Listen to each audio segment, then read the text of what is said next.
এ নবীর উম্মতের দল, নবীজির সাহাবী, পিচ্ছি পিচ্ছি সাহাবী যারা এখনো প্রাপ্তবয়স্কে উপনীত হয় নাই, ওদের ভালোবাসা কেমন ছিল আর আমার আপনার ভালোবাসা কেমন?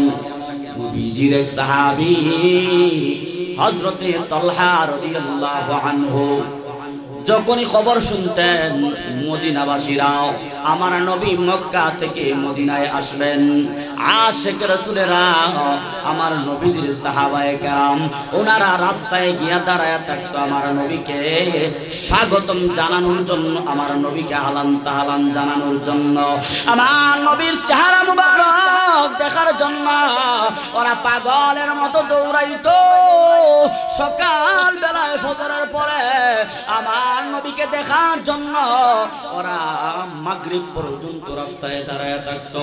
যখনই খবর শুনতো নবীজি মক্কা থেকে মদিনায় আসবেন, শোনা মাত্রই ওনারা রাস্তায় গিয়ে দাঁড়ায় থাকতেন, মুহাব্বতের আওয়াজ দিয়া বলেন আল্লাহু আকবার।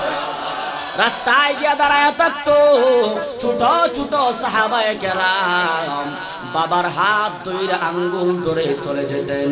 সকাল থেকে মাগরিব পর্যন্ত বাবার সাথে দাঁড়ায় থাকতেন,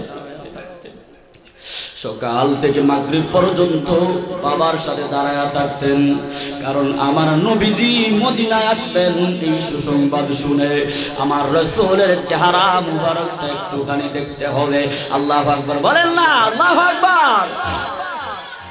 এমন একজন সাহাবী বাবার সাথে প্রতিদিন যায়, আমার নবী আসবেন একটা নজর দেখার জন্য।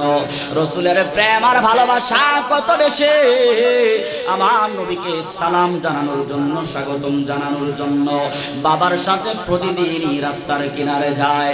কিন্তু মাগরিবের সময় বড় হতাশ হইয়া ফিরে আসে, না না আমার নবী তো আসে নাই। বাবাকে জিজ্ঞেস করে, ও বাবা আমার নবী আসে নাই কেন? আমার নবী আসবেন কবে? বাবাই সান্ত্বনা দেন, তুমি অপেক্ষা করো, নবীজি আগামীকাল আসবেন। কারণ নবীজি যেহেতু বলেছেন মদিনায় আসবেন, অবশ্যই আসবেন, বললেই তো আর আসা যায় না, হেঁটে আসতে হয়। কথা বলেন ঠিক কি না? ঘুরায় আসতে হয়। আমার নবী আসবেন এটা সত্য। এক পর্যায়ে আল্লাহর নবী যেদিন মক্কা থেকে মদিনায় আসলেন, হযরতে তালহা রাদিয়াল্লাহু আনহু বাবার সাথে চলে গেলেন নবীজিকে স্বাগতম জানানোর জন্য। এরে নবীর উম্মতের দল, আল্লাহ নবী আসলেন মদিনায়। হযরতে তালহা রাদিয়াল্লাহু আনহু নবীজির সাক্ষাৎ পাইয়া বড় পাগল হয়ে গেল। আল্লাহু আকবার। নবীজির সাক্ষাৎ পাইয়া হযরতে তালহা বড় পাগল। আল্লাহ নবীকে দেখা সে বড় অস্থির। কি করবে আমার নবীকে? কেমন করে সম্মান দিবে, কেমন করে ইজ্জত দিবে, ভালোবাসা কেমন করে প্রকাশ করবে? ওরে নবীর উম্মতের দল, হযরতে তালহা রাদিয়াল্লাহু আনহু বলেন, হুজুর আপনাকে আমি আমার জীবনের সবথেকে বেশি ভালোবাসি। পিচ্চি সাহাবী, এখনো প্রাপ্তবয়স্কে উপনীত হয় নাই, বলেন হুজুর গো আমি আপনাকে আমার জীবন থেকে বেশি ভালোবাসি। হুজুর আমার যা কিছু আছে, আমার বাবার সামনে, আমার মা আছে, হুজুর গো আমার জীবনে এই পর্যন্ত যা কিছু আছে, হুজুর আমি আপনাকে আমার জীবন থেকে বেশি ভালোবাসি। আল্লাহ রাসূল সাল্লাল্লাহু আলাইহি ওয়াসাল্লাম তাকায় দেখে ছোট্ট পিচ্চি সাহাবী, আরে কি বলে, এ ভালোবাসাই বা কি বুঝে? সুবহানাল্লাহ। পরীক্ষা করে, আল্লাহর নবী পরীক্ষা করেন। কি করেন? পরীক্ষা করেন। দেখি তো, সে যেহেতু আমাকে বলতেছে তার বাবার থেকে আর বেশি ভালোবাসে, তার মা থেকেও বেশি ভালোবাসে, তাহলে দেখি একটু পরীক্ষা করি। এ তালহা, ছোট মানুষ তুমি ভালোবাসা কি বুঝো? তাহলে তুমি যেহেতু বলতেছো আমার সব থেকে বেশি ভালোবাসো, যাও যাও তোমার বাবার মাথাটা কেটে এনে আমাকে দাও। ভালোবাসার পরীক্ষা। আল্লাহু আকবার কন্যা, ভালোবাসার পরীক্ষা তুমি আমার কাছে মাথাটা কেটে এনে দাও, আমি দেখতে চাই তোমার ভালোবাসা আমার প্রতি কতটুকু। হযরতে তালহাকে বলতে দেরি হয়েছে, হযরতে তালহা একটা দৌড় দিলেন বাবার মাথা কেটে নবীকে দেওয়ার জন্য। হযরতে তালহা যেই মুহূর্তে দৌড়টা দিয়া দিলেন, আল্লাহু আকবার, আল্লাহর নবী বলেন, তালহা রে দাঁড়াও দাঁড়াও, ও তালহা তুমি দাঁড়াও। হলি ভয়েস অফ ইসলাম একটি ইসলামিক চ্যানেল।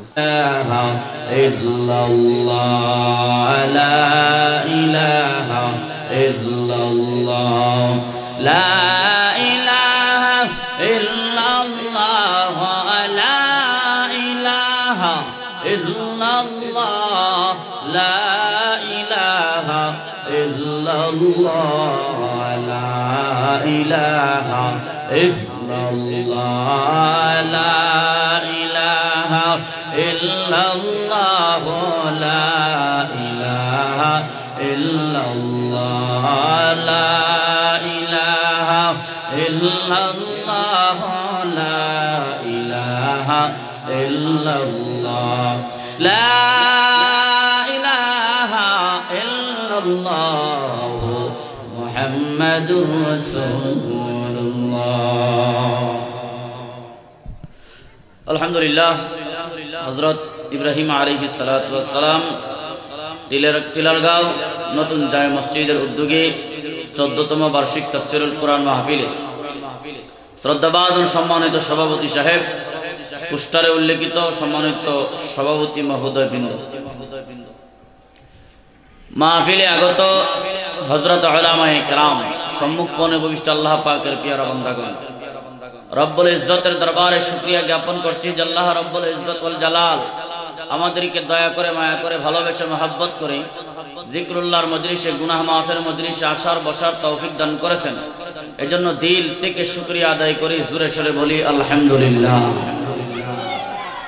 মাহফিলে আসতে পেরে, বসতে পেরে খুশি না বেজার? আলহামদুলিল্লাহ। আবারও বলেন, মহব্বতে বলেন আলহামদুলিল্লাহ। সম্মানিত হাজিরিন, আমার আলোচনার বিষয়বস্তু হচ্ছে হুব্বে রাসূল সাল্লাল্লাহু আলাইহি ওয়াসাল্লাম, মানে রাসূলের ভালোবাসা।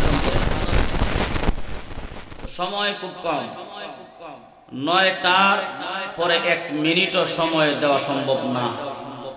বিদায় আমি প্রাসঙ্গিক আলোচনায় ঢুকবো না, সরাসরি আমি আমার আলোচনার ভিতরে প্রবেশ করব।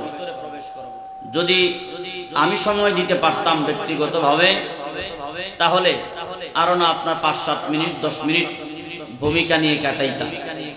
যেহেতু আমি ব্যক্তিগতভাবে পারবো না, কর্তৃপক্ষ সুযোগ দিলেও পারবো না, বিদায় আমি আমার আয়াতে কারিমার দিকে আমি প্রবেশ করব। তবে একটা কথা আমরা আগে বুঝে নেই, আল্লাহ রাব্বুল ইজ্জত ওয়াল জালাল যাদেরকে পছন্দ করেন তাদেরকে দিয়াই আল্লাহ তার দ্বীনের কাজ করান। আল্লাহ যাকে পছন্দ করে, আমাকে আপনাকে পছন্দ করেছেন, এই মুহূর্তে আমাদেরকে এনে দুনিয়ার শ্রেষ্ঠ মজলিসে আল্লাহ বসায়া দিয়েছে। খুশি না বেজার? খুশি না বেজার? রাসূলের আদর্শ, রাসূলের আদর্শ যদি কেউ মেনে চলে, তার জন্য দুনিয়াতেও শান্তি, পরকালেও শান্তি।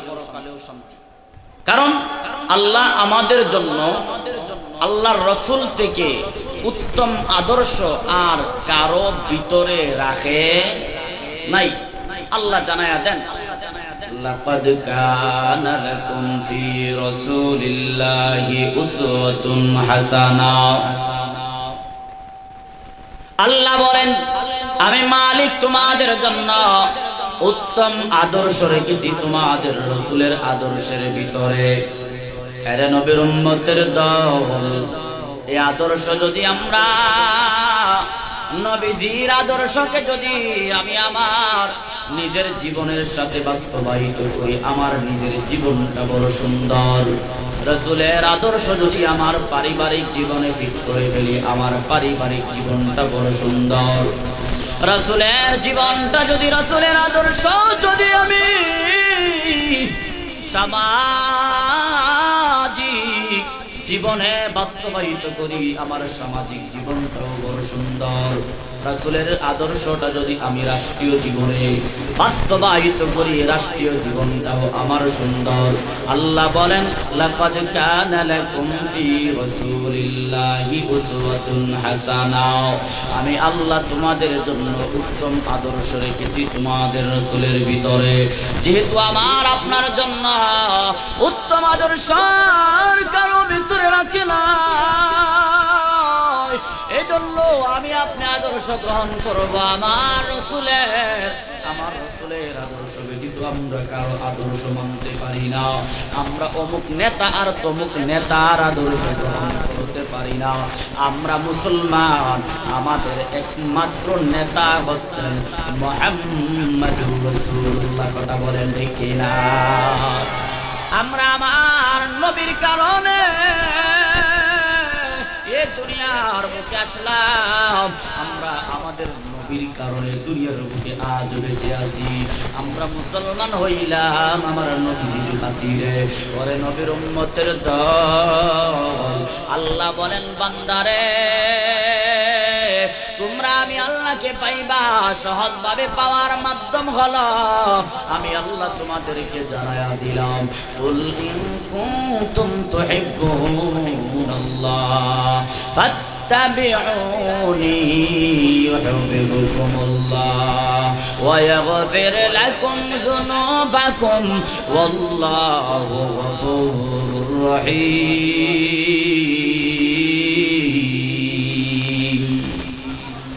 আল্লাহ বলেন, ওগো আমার হাবিবে পয়গম্বর, আপনি বলে দেন, কুল ইন কুনতুম তুহিব্বুনাল্লাহ, তোমরা যদি আমি আল্লাহকে ভালোবাসতে চাও, তোমরা যদি আমি আল্লাহকে মহব্বত করতে চাও, রাসূল আমার জানায়া দেন, ফাত্তাবিউনি, তোমরা আমার ইত্তেবা করো, অনুসরণ করো, অনুকরণ করো।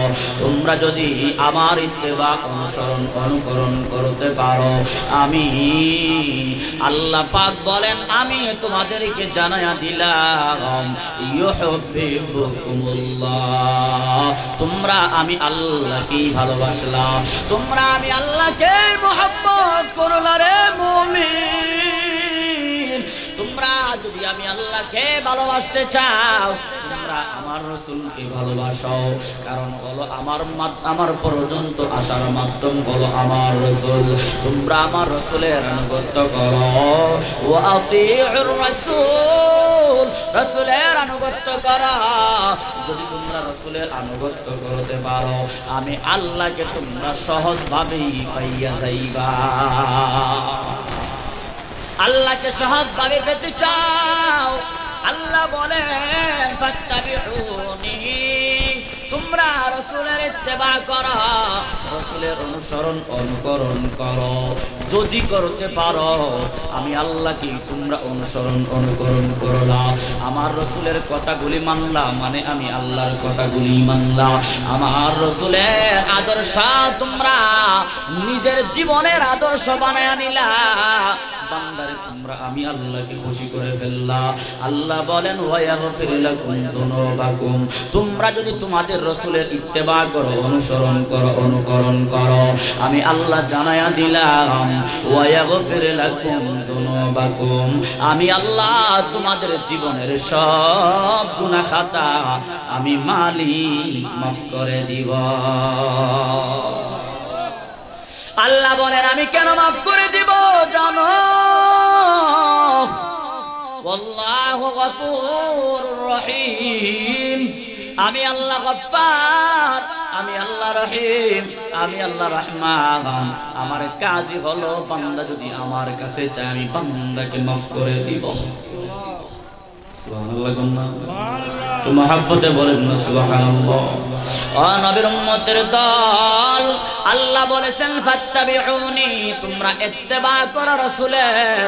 আল্লাহ নবী বুখারী শরীফের 15 নম্বর হাদিসে আমাদেরকে জানায়া দেন, হে আমার উম্মতের দল, লা ইউমিনু আহাদুকুম হাত্তা আকুনা আহাব্বা ইলাইহি মিন ওয়ালিদিহি ওয়া ওয়ালাদিহি ওয়ান নাসি আজমাইন। যতক্ষণ পর্যন্ত আমার উম্মতেরা আমি নবীকে নিজের জীবন থেকে সব থেকে বেশি ভালো না বাসবে, আমার নবী বলেন যতক্ষণ পর্যন্ত তোমরা তোমাদের মা বাবা আত্মীয় স্বজন ধন সম্পদ বিবি বাচ্চা নিজের স্ত্রী থেকে নিজের সম্পদ থেকে এক কথায় নিজের জীবন থেকে বেশি ভালো না বাসবা, ততক্ষণ পর্যন্ত তোমরা পরিপূর্ণ মুসলমান হতে পারবা না। হযরত উমরের হাত ধইরা রাসূল হাঁটতেছেন রাস্তা দিয়া, আল্লাহ রাসূল সাল্লাল্লাহু আলাইহি ওয়াসাল্লাম হযরত উমরের হাতটা এভাবে ধরে হাঁটতেছেন। হঠাৎ করে হযরত উমর বলে দেন, ওগো হুজুর, আমি আপনাকে আমার জীবনের সব কিছু থেকে বেশি ভালোবাসি, তবে আমার জীবন থেকে আপনাকে আমি বেশি ভালোবাসি না। আল্লাহর নবী বলেন, লা ইউমিনু আহাদুকুম হাত্তা আকুনা হাব্বা ইলাইহি মিন ওয়ালিদিহি ওয়া ওয়ালাদিহি ওয়ান নাসি আজমাইন। আল্লাহর নবী বলেন, ওগো হযরত ওমর, তুমি যদি তোমার জীবনের সব থেকে বেশি ভালো আমাকে না বাসো, তুমি জীবন ব্যতীত সব থেকে বেশি ভালোবাসো, তুমি পরিপূর্ণ মুসলমান হতে পারবা না। যদি পরিপূর্ণ মুসলমান হতে চাও, আমি রাসূল তোমাকে জানায়া দিলাম, তোমার নিজের জীবন থেকেও আমি আল্লাহ রাসূলকে সব থেকে বেশি ভালোবাসতে হবে। হযরত উমর কিছুক্ষণ ধ্যান ধরে নবীকে বলেন, হুজুর, আমি কিছুক্ষণ ধ্যান করে দেখলাম আমি আপনাকে আমার জীবন থেকেও কোটি গুণ বেশি মহব্বত করি। হুজুর, আমি কিছুক্ষণ একটু ধ্যান করে দেখলাম, না আমি আপনাকে যে কথা বললাম এটা না, বরং আমি আপনাকে আমার জীবন থেকেও বেশি ভালোবাসি। আল্লাহর নবী বলেন, তুমি এক্ষুনি পরিপূর্ণ মুসলমান হইছ যতক্ষণ পর্যন্ত না তুমি পরিপূর্ণভাবে আমি আল্লাহর রাসূলের প্রতি ভালোবাসা না হইবে, জীবন থেকে নয় তোমার যা কিছু আছে সব থেকে বেশি ভালোবাসা যতক্ষণ না হবে ততক্ষণ পর্যন্ত তুমি পরিপূর্ণ ঈমানদার হতে পারবা না, মুসলমান হতে পারবা না। আর পরিপূর্ণ মুসলমান না হইয়া যদি অন্ধকার কবরে যাও, আল্লাহর আযাব কিন্তু তোমার জন্য মাফ হবে না। আল্লাহ বলেন, ওয়ালা তামুতুন্না ইল্লা ওয়া আনতুম মুসলিমুন, পরিপূর্ণ মুসলমান না হইয়া তোমরা মরিও না। পরিপূর্ণ মুসলমান না হইয়া যদি মরো, আল্লাহ বলেন, ইন্না বাতশা রাব্বিকা লাশাদীদ, আমি আল্লাহর ধরা বড় কঠিন ধরা, আমি আল্লাহর ধরা বড় শক্ত ধরা। আমি আল্লাহর ধরা থেকে যদি তোমরা বাঁচতে চাও, তোমার জীবনটাকে রাসূলের আদর্শ জীবন বানায়া দাও, রাসূলের আদর্শের সাথে তোমার জীবনটাকে ফিটিং করে দাও। ওরে নবীর উম্মতের দল, নিজের জীবন থেকেও বেশি ভালোবাসতে হবে। উদাহরণ হলো আল্লাহ রাসূলের সাহাবী হযরত সাদ ইবনে রবি রাদিয়াল্লাহু আনহুমা। হযরত সাদ উহুদ যুদ্ধের সময় আল্লাহর নবী সাল্লাল্লাহু আলাইহি ওয়াসাল্লামের শরীরে যেন তীরের আঘাত না পড়ে, আমার নবীর সামনে হযরত সাদ ইবনে রবি ডাল হইয়া দাঁড়ায়া রইলেন, একটা তীরও যেন আমার নবীজির শরীরে না পড়ে। নিজের জীবনের মায়া নাই, কারণ নিজের জীবনের মায়া কেমন করে থাকবে? নিজের জীবন থেকে তো আল্লাহর রাসূলের প্রতি ভালোবাসা বেশি। কথা বলেন ঠিক কিনা? হযরত সাদ ইবনে রবি উহুদ যুদ্ধ শেষ পর্যায়ে হযরত যায়েদ বিন সাবিত রাদিয়াল্লাহু তাআলা আনহুকে আল্লাহর নবী বলেন, ও যায়েদ বিন সাবিত রওনা করেছেন উহুদের ময়দানে যাবেন, সাহাবায়ে কেরামদের লাশ শনাক্ত করবেন। আল্লাহর নবী বলেন, ওরে যায়েদ বিন সাবিত, তুমি যাচ্ছ, যাও যাও উহুদের ময়দানে আমার সাদ বিন রবির খবরটা তুমি নিয়ে আইসো। আমার সাদ বিন রবির খবরটা তুমি নিয়ে আইসো। আমার সাদ বিন রবির অবস্থা কেমন তুমি একটু দেখে আইসো। ওরে যায়েদ বিন সাবিত, তুমি আমার সাদকে জিজ্ঞেস কইরো এতগুলা তীর নিয়া দুনিয়ার বুকে মৃত্যুর সাথে পাঞ্জা লড়ছেন, কষ্ট হচ্ছে কিনা। এবার যায়েদ বিন সাবিত রাদিয়াল্লাহু তাআলা আনহু রওনা করলেন উহুদের প্রান্তরে।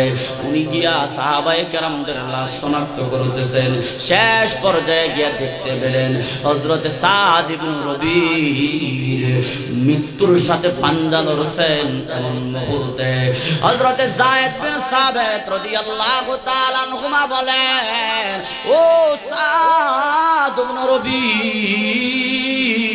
তুমি এতগুলা তীরের আঘাতে মৃত্যুর সাথে পাঞ্জা লড়ছো, তোমার কি কষ্ট হয় না?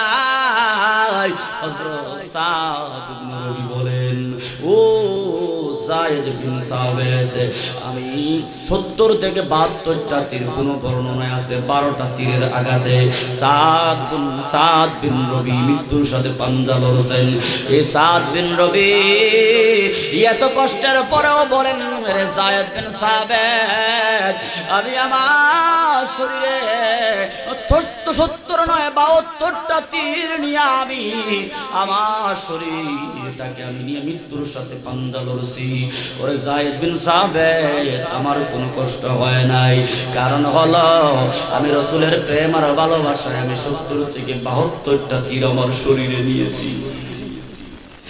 আমি যতটুকু না কষ্ট পাচ্ছি ততটুকু আমি দুনিয়ার বুকে থেকে জান্নাতের সুগ্রাম পাচ্ছি। আমি দুনিয়ার বুকে থেকেই জান্নাতের সুগ্রাণ পাচ্ছি। রাসূলের প্রেম আর ভালোবাসা যদি আমার জীবনে থাকে, রাসূলের প্রেম ভালোবাসা যদি আমি আমার জীবনের সব থেকে বেশি করতে পারি, এ দুনিয়াতে তাইকাও জান্নাতের সুগ্রাণ পাওয়া যায়। কথা বলেন ঠিক কিনা? ও নবীর উম্মতের দল, সাদ বিন রবি 70টা 72টা তীরের আঘাত নিয়া মৃত্যুর সাথে পাঞ্জা লড়ছেন। এরপরেও বলেন, আমি আমার রাসূলের মহব্বতে নিয়েছি, আমার কোনো কষ্ট হয় নাই, যতটুকু না কষ্ট পাচ্ছি এর থেকে বেশি আমি সুখ এবং শান্তি, সুগ্রাণ, জান্নাতের গ্রাণ পাচ্ছি। এবার শুনেন, আল্লাহর নবী সাল্লাল্লাহু আলাইহি ওয়াসাল্লাম সাদ ইবনে রবিকে সালাম দিলেন। যায়েদ বিন সাবিত, আমার সাহাবীকে তুমি আমার সালাম দিবা। আল্লাহর নবীর সালাম সাহাবী সাদ ইবনে রবির কাছে পৌঁছায়া দিলেন। সাদ ইবনে রবি আবার যায়েদ বিন সাবিতকে বলেন, তুমি যাও আমার রাসূলকে গিয়া আমার সালাম পৌঁছাইবা। আমি যতটুকু না কষ্টে আছি আমি জান্নাতের সুগ্রাণ পাচ্ছি, এই সুসংবাদটা আমার রাসূলের কানে গিয়া তুমি পৌঁছায়া দাও। আমার পক্ষ থেকে আমার নবীকে তুমি সালাম পৌঁছায়া দাও। এরে যায়েদ বিন সাবিত, ভালো করে শুনো, তুমি যেহেতু আমার কাছে আমার নবীর সালাম নিয়ে আসছো, আমিও তোমাকে সালাম দিলাম। আল্লাহ তোমাকেও শান্তিতে রাখুক, তোমাকেও আমি সালাম পৌঁছাইলাম। ওরে নবীর উম্মতের দল, আল্লাহ রাসূল সাল্লাল্লাহু আলাইহি ওয়াসাল্লাম যে বলেছেন, লা ইউমিনু আহাদুকুম হাত্তা আকুনা আহাব্বা ইলাইহি মিন ওয়ালিদিহি ওয়া ওয়ালাদিহি ওয়ান নাসি আজমাইন, যতক্ষণ না পর্যন্ত আমার নবীকে আমার জীবনের সব থেকে বেশি ভালো না বাসবো, আমার বাচ্চা, আমার স্ত্রী, আমার সন্তান সন্ততি, আমার নিজের জীবন থেকে নবীকে বেশি ভালোবাসা না হবে ততক্ষণ পর্যন্ত আমরা ঈমানদার হতে পারবো না। আজ আমার সামনে আমার নবীকে গালি দেয় কাফের বেঈমানেরা, আমার নবীকে নিয়ে ব্যঙ্গাত্ম করে এ মুসলমান নামদারি মুসলমানেরা, নাস্তিকেরা আমার নবীকে গালি দেয়, আমার রাসূলকে নিয়ে ব্যঙ্গাত্ম করে, আমার নবীকে লুচ্চা বলে গালি দেয়। মুসলমান, তোমার শরীরে যদি বিন্দু পরিমাণ রক্ত আল্লাহ রাসূলের মহব্বতে ভরপুর থাকতো, এ বেঈমান, এ নাস্তিক, এ খ্রিস্টান, এ কাফেরেরা আমার নবীকে গালি দিতে পারতো না। ওর জিহ্বাটাকে পায়ের নিচে ফেলে টান দিয়ে ছিঁড়ে ফেলতাম। কথা বলেন ঠিক কিনা? নবীজির ভালোবাসা কেমন ছিল সাহাবায়ে কেরামদের ভিতরে, আমার আপনার ভিতরে নবীজির ভালোবাসা কই? আমার আপনার ভিতরে দুনিয়ার ভালোবাসায় ভরপুর। আমার বাবাকে কেউ যদি আমার সামনে গালি দেয়, ওর জিহ্বাটাকে কেটে আনার জন্য আমি পাগল হয়ে যাই। আমার নবীকে কেউ যদি গালি দেয়, মুসলমান নামদারিরা ঘরে বসে থাকে আর বলে এগুলা মোল্লাদের কাজ। কথা বলেন ঠিক কিনা? আল্লাহর নবী কি শুধু মোল্লাদের নেই? কথা কন, রাসূল কি শুধু মোল্লাদের না সবার? জিকির করেন লা ইলাহা ইল্লাল্লাহ, লা ইলাহা ইল্লাল্লাহ, লা ইলাহা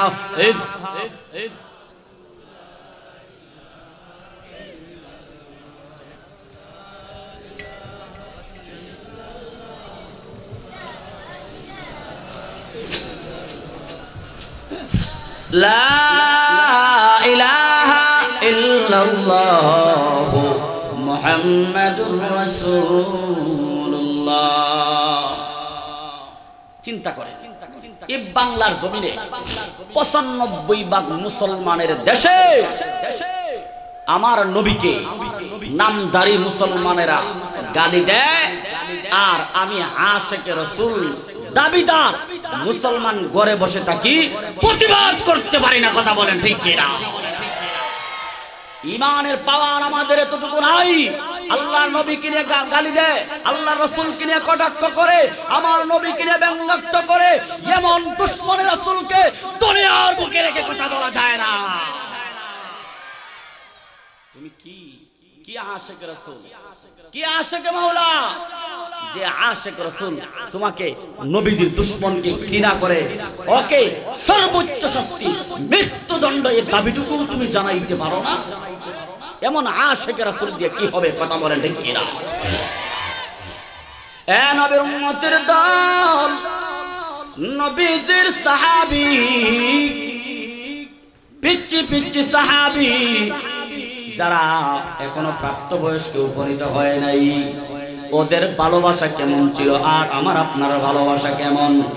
নবীজির এক সাহাবী হযরতে তালহা রাদিয়াল্লাহু আনহু যখনই খবর শুনতেন মদিনাবাসীরা আমার নবী মক্কা থেকে মদিনায় আসবেন, আশিক রাসূলেরা আমার নবীজির সাহাবায়ে কেরাম ওনারা রাস্তায় গিয়া দাঁড়ায় থাকতো আমার নবীকে স্বাগতম জানানোর জন্য, আমার নবীকে হালান সাহালান জানানোর জন্য, আমার নবীর চেহারা মুবারক দেখার জন্য ওরা পাগলের মতো দৌড়াইতো।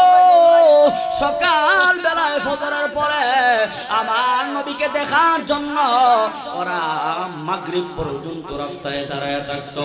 যখনই খবর শুনতো নবীজি মক্কা থেকে মদিনায় আসবেন, শোনা মাত্রই ওনারা রাস্তায় গিয়ে দাঁড়ায় থাকতেন, মুহাব্বতের আওয়াজ দিয়া বলেন আল্লাহু আকবার।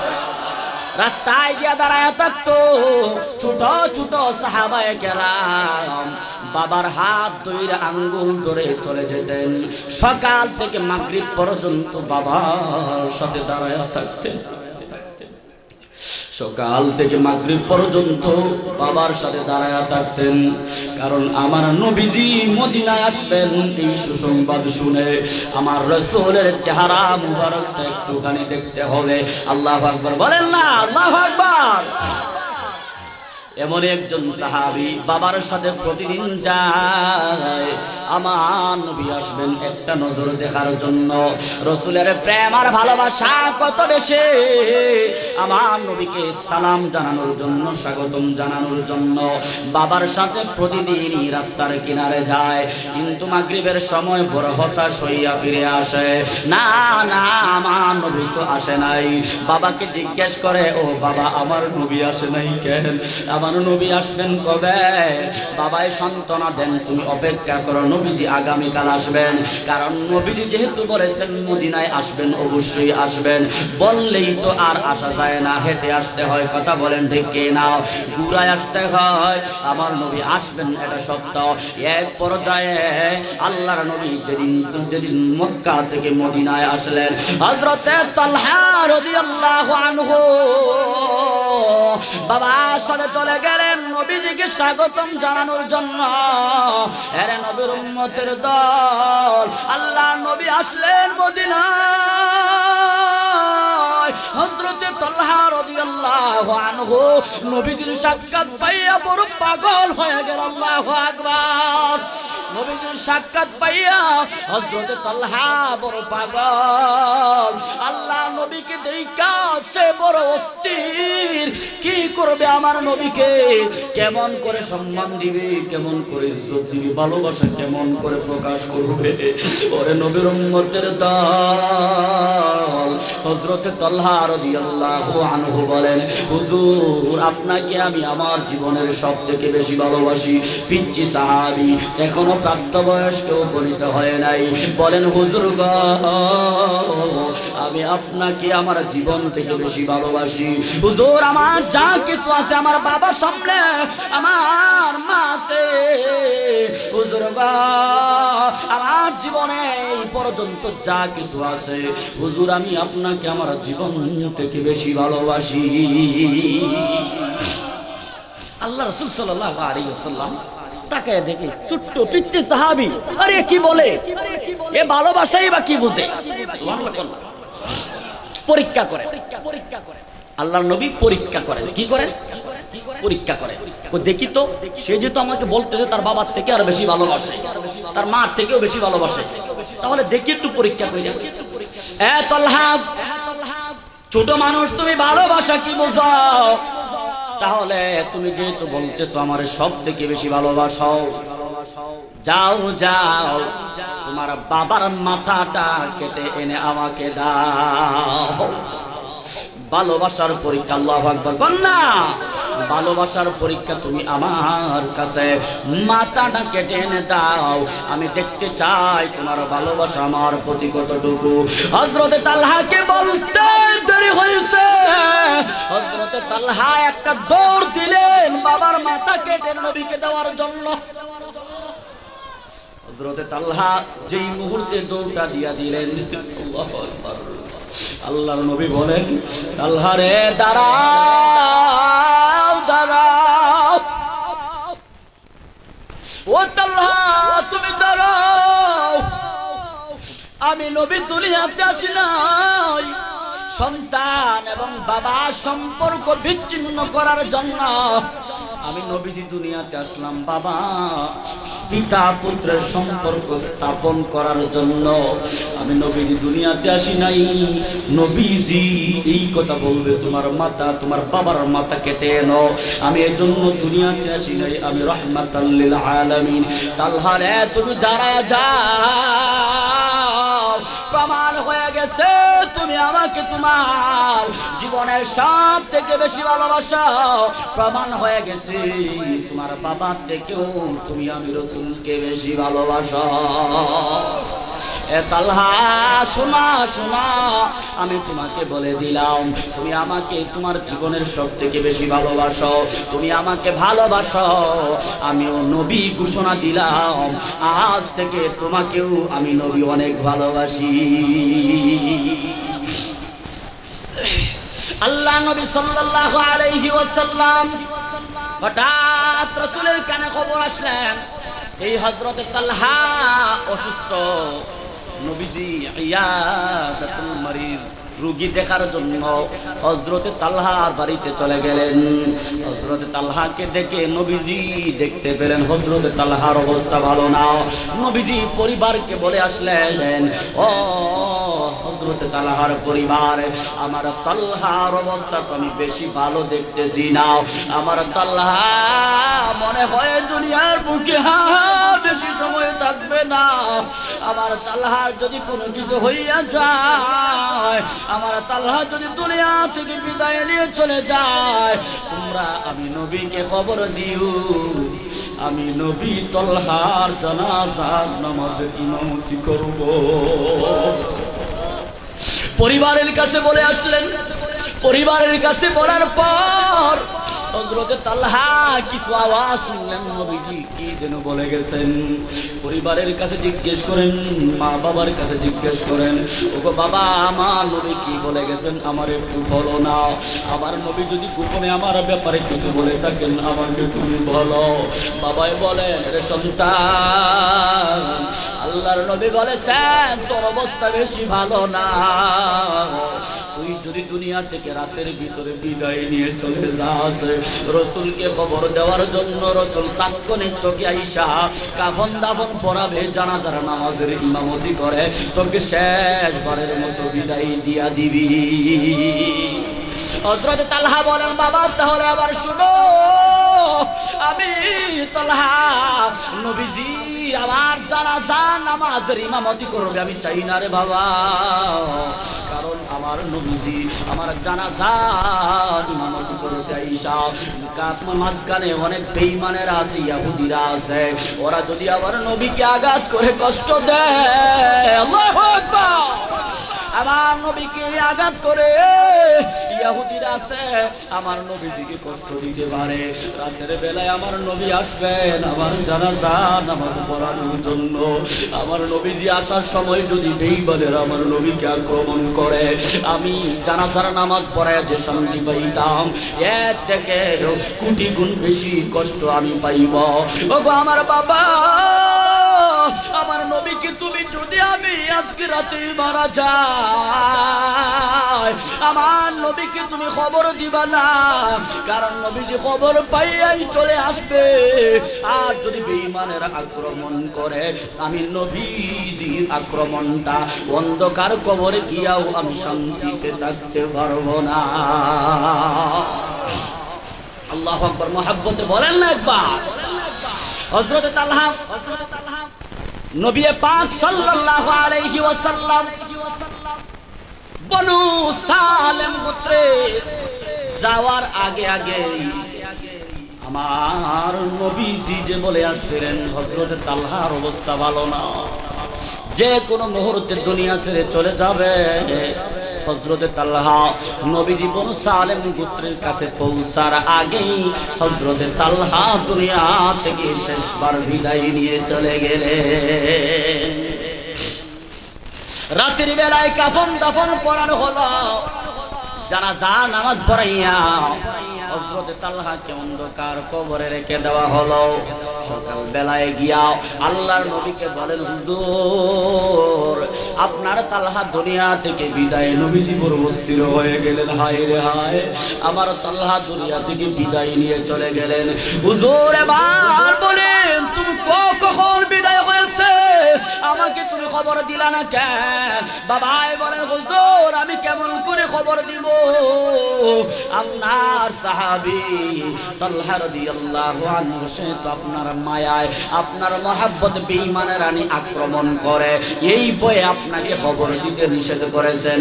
আর সে ওসিয়ত করেছেন যখন দুনিয়া থেকে বিদায় হবে তখন যেন তাকে কাফন দাফন করাইয়া অন্ধকার কবরে রেখে দেওয়া হয়, এই দুনিয়াতে যেন বেশি সময় না দেওয়া হয়। হুজুর গো, আপনি আসার কিছুক্ষণ পর পরেই তালহা দুনিয়া থেকে বিদায়, আমি আপনাকে খবর দিব না, আমার তালহা না করে গেছেন তাই আমি দেই নাই।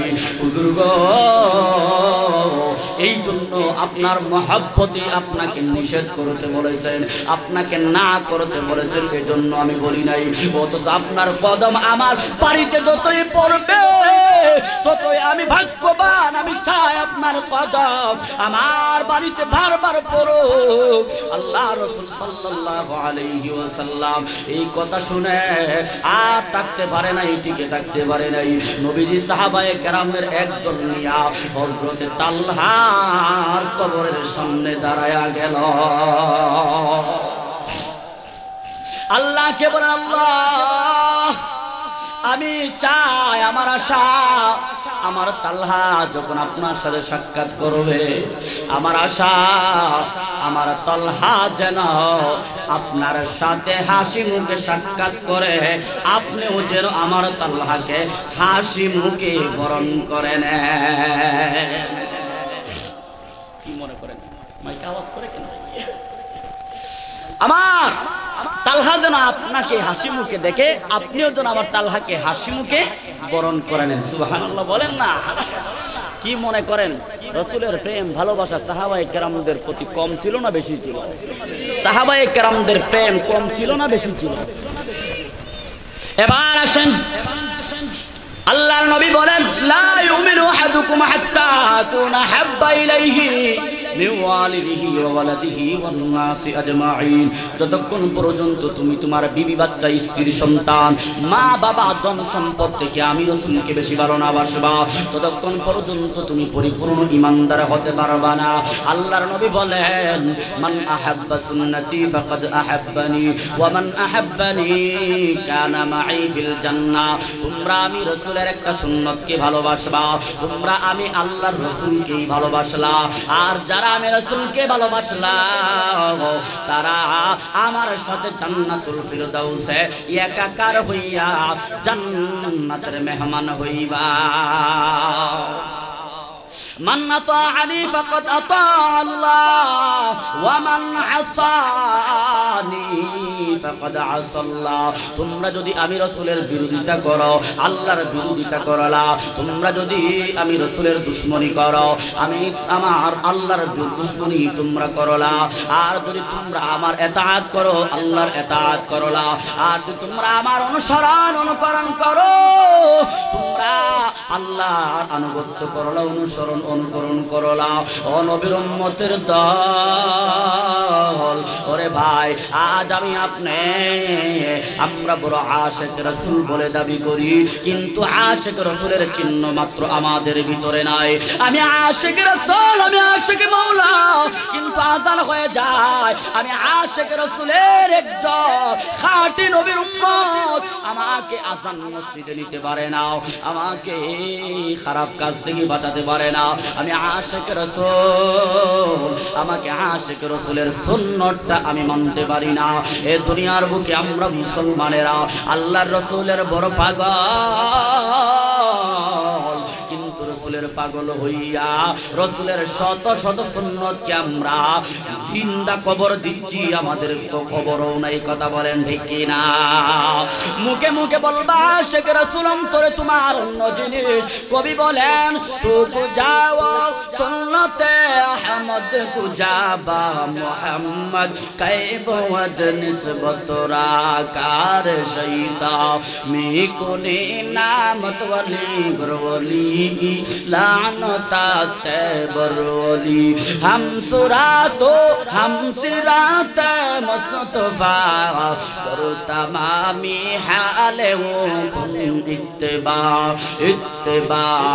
সুন্নত খায়রুল বশর গীর লাজিম তাবয়াবি আয় পেশার।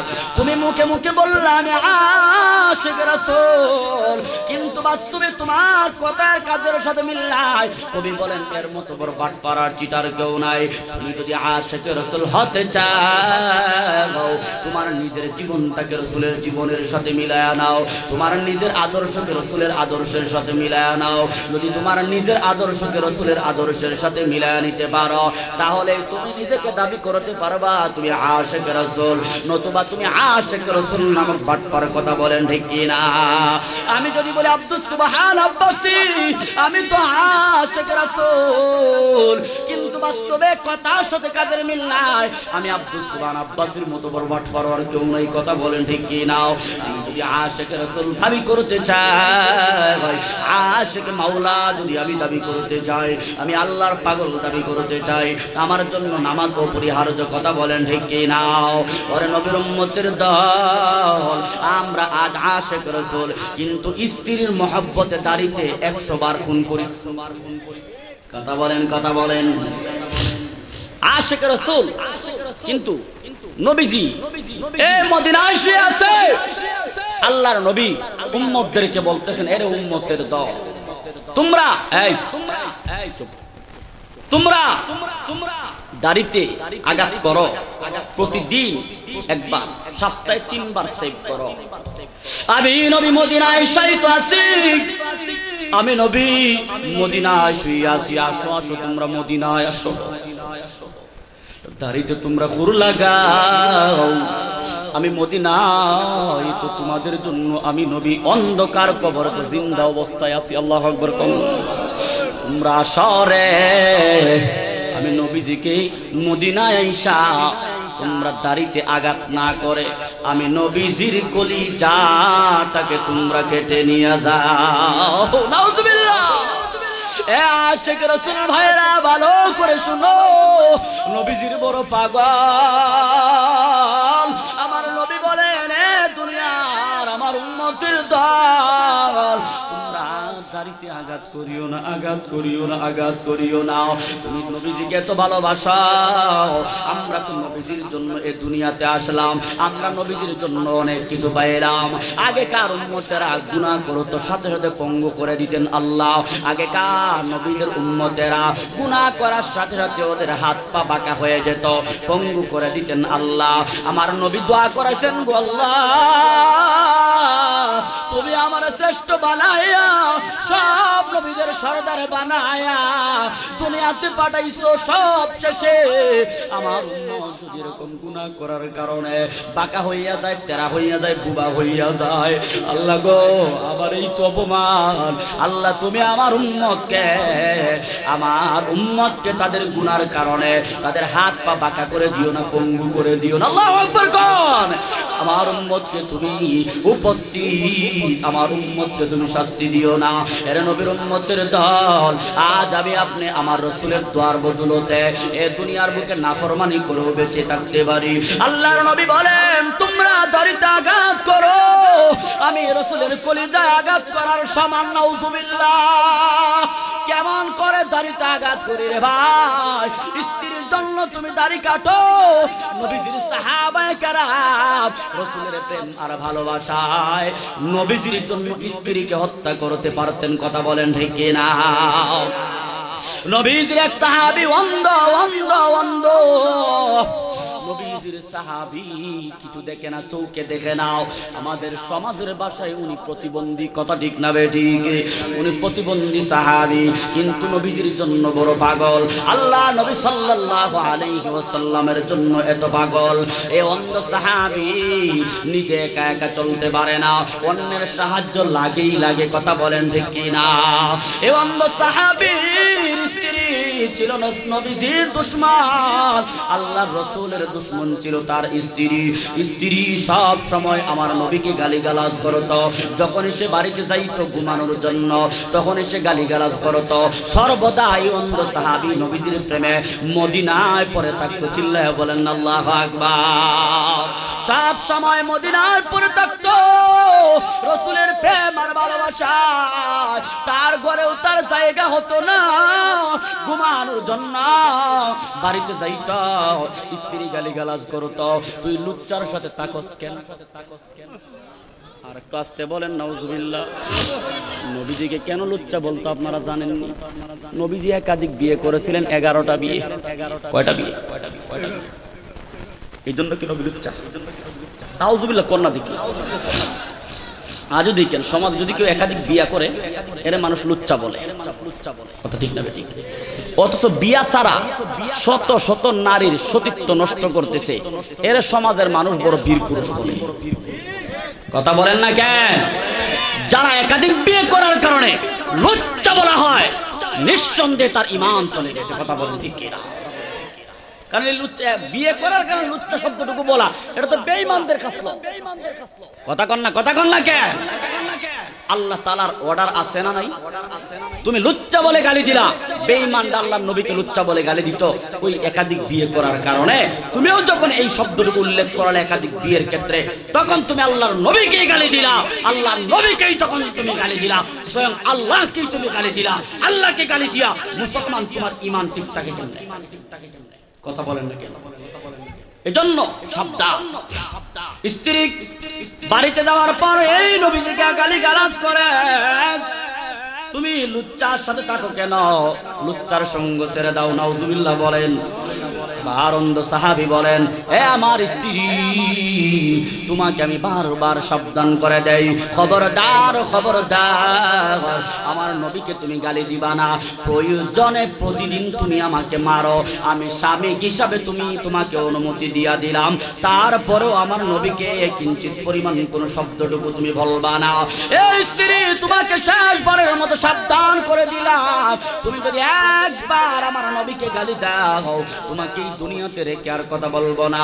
পরের দিন যখন বিছানায় আসলেন ঘুমানোর জন্য, এবার স্ত্রী আগের মতো বিভিন্ন শব্দে আল্লাহর নবীকে গালিগালাজ করতেছেন।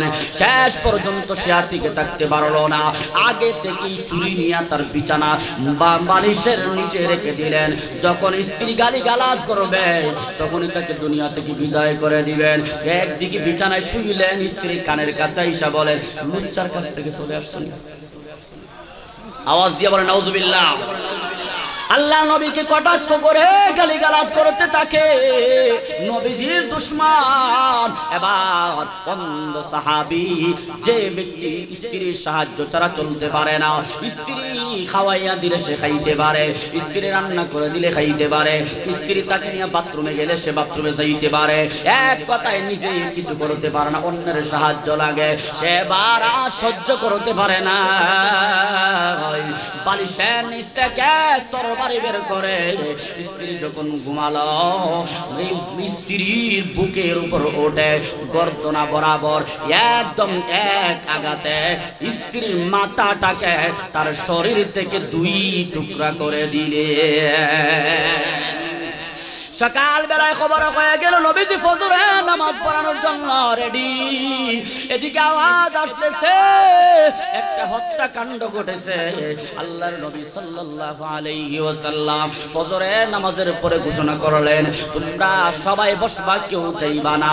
আল্লাহর নবী ঘোষণা করলেন, কে রে এমন হত্যাকাণ্ড ঘটাইছো? কে ঘটাইছো? তাড়াতাড়ি করে বলো, কে ঘটাইছো হত্যাকাণ্ড? তাড়াতাড়ি করে আওয়াজ দিয়া বলো। দাঁড়ায় যাও, নতুবা তোমার নাম ঠিকানা আমি আল্লাহর কাছ থেকে নিয়ে আসবো। কয়েকবার বলার পরেও সে উঠে নাই, দাঁড়ায় নাই। এক পর্যায়ে যখন বললেন, আমি এখন এই মুহূর্তে আল্লাহর কাছ থেকে তোমার নাম ঠিকানা সব নিয়ে আসবো, এবার একজন লোক দাঁড়ালেন। যেই লোকটা দাঁড়ালেন উনিও একজন অন্ধ। আল্লাহু আকবার বলেন না। আল্লাহ পাক রব্বুল আলামিন হযরত জিবরাইলকে বলেন, এ জিবরাইল, তাড়াতাড়ি করে যাও, আমার নবীর কাছে যাও, আমার নবীকে বলো যতক্ষণ পর্যন্ত আমার ঘোষণা না আসে, যতক্ষণ পর্যন্ত আমি আল্লাহ কোনো কিছু না বলি, ততক্ষণ পর্যন্ত নবী যেন কোনো কিছু না করে। এবার নবী জিজ্ঞাসা করলেন, তাহলে বলো তুমি কিসের জন্য এই কাণ্ড ঘটাইছ? কেন তুমি হত্যাকাণ্ডের সাথে জড়িত হইলা? রাসূলের সাহাবী বলেন, হুজুর, আমার ব্যক্তি স্বার্থের জন্য এমন কাজ আমি করি নাই, আমি করেছি রাহমাতাল লিল আলামিনের মহব্বতে। হুজুর, আমি বাড়িতে যাই, আপনাকে গালিগালাজ করে আমি সহ্য করতে পারি নাই গো হুজুর, আমি শেষ পর্যন্ত হত্যা করতে আমি তার বাধ্য হলাম। কারণ হলো লা ইউমিনু আহাদুকুম হাত্তা আকুনা হাব্বা ইলাইহি মিন ওয়ালিদিহি ওয়া ওয়ালাদিহি ওয়ান নাসি আজমাইন। আমার ভালোবাসা সব থেকে বেশি আপনার জন্য, আমার নিজের জীবনটাকেও যদি টুকরো টুকরো করতে হয় তাও প্রস্তুত, কিন্তু আপনার অপমানে আমি অন্ধ হইলে আমি সহ্য করতে পারি না। হুজুর, এর জন্য আমি হত্যাকাণ্ড করলাম। এদিকে জিবরাইলকে আল্লাহ পাঠায় দিলে, জিবরাইল যাও যাও আমার নবীকে বলো এই সাহাবী যেই হত্যাকাণ্ডে জড়িত হইল, তার স্ত্রীকে হত্যা করেছে, আমি আল্লাহ তাকে মাফ করে দিলাম, আমার রাসূলকেও বলো তাকে মাফ করে দিতে। আমার রাসূলকে জানায়া দাও তার রক্তের বদলা না হয়, কারণ দুশমনে রাসূলদের দুনিয়াতে থাকার কোনো দরকার নাই। কথা বলেন ঠিক কিনা? দুশমনে রাসূলদেরকে দুনিয়া থেকে বিদায় করে দিতে হবে, এটাই মুসলমানদের দাবি। কথা বলেন ঠিক কিনা?